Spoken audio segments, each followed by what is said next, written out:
Wire fraud is back on the rise again here in Florida. And this past week, I was subject to a phishing scam where someone wanted to try and take the buyer's money and transfer it to their account rather than to the title company for their upcoming closing. So this not only affects the buyers, but also the sellers. So let me tell you how this process worked so I can point it out to you. So hopefully it'll save you some issues in the long run.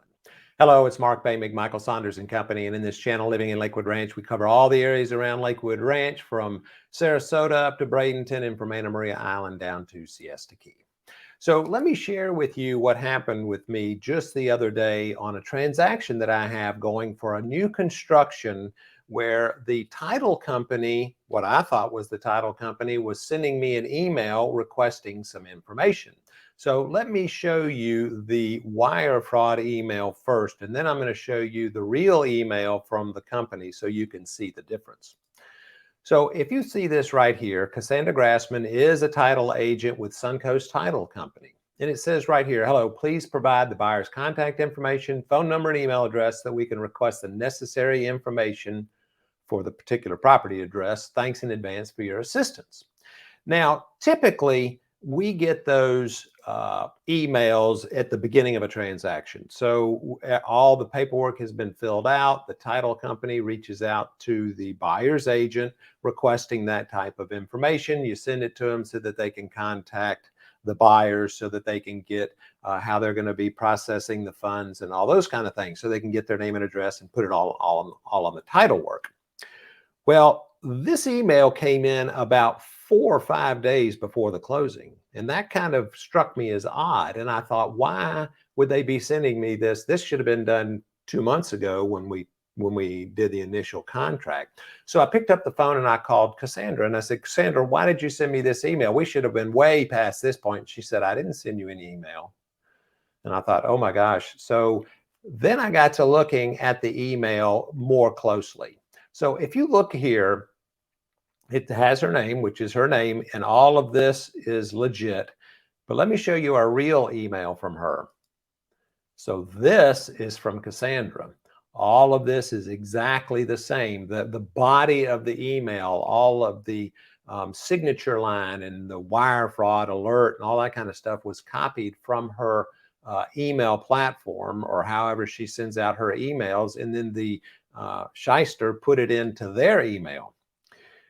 This right here is from Cassandra. And if you look here, it says Cassandra Grassman. It says Cassandra sctitleco.com. Well, this is the wire fraud.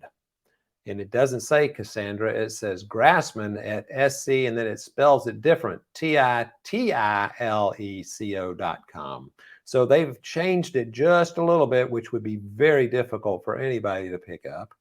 And so they said, hello, please provide this information so that we can make the necessary contacts, which is typically what we would see at the beginning.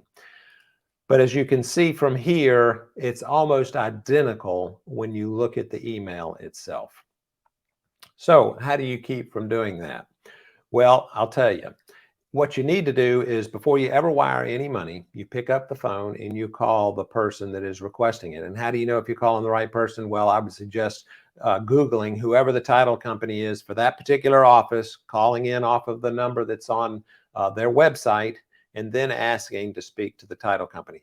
Now, normally by the time it gets to this point, you would have already had conversations with the title company, so you would be familiar with them and you would know who it is that you should be talking to. So this last minute stuff about changing where you're sending your wire funds to doesn't happen.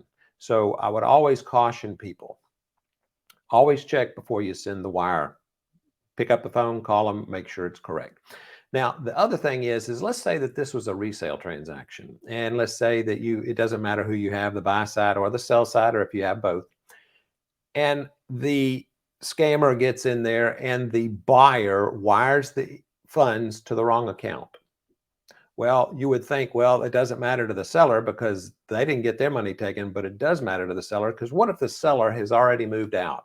What if they needed that money to buy the next house? everything falls apart. It's not just that it hurts the buyer, but it's also going to have some kind of repercussion on the sell side as well, especially if they've already packed up, moved all their stuff out, going to the next place. So it can be an issue for both parties. So just be aware of wire fraud. Make sure you call and check where the wire is going before you ever send the proceeds. And hopefully this is going to save somebody some issues in the long run.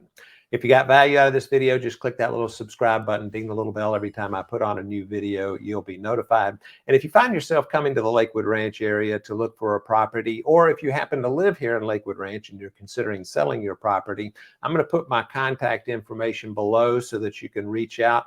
Be glad to help you out. Mark Boehmig, Michael Saunders and Company.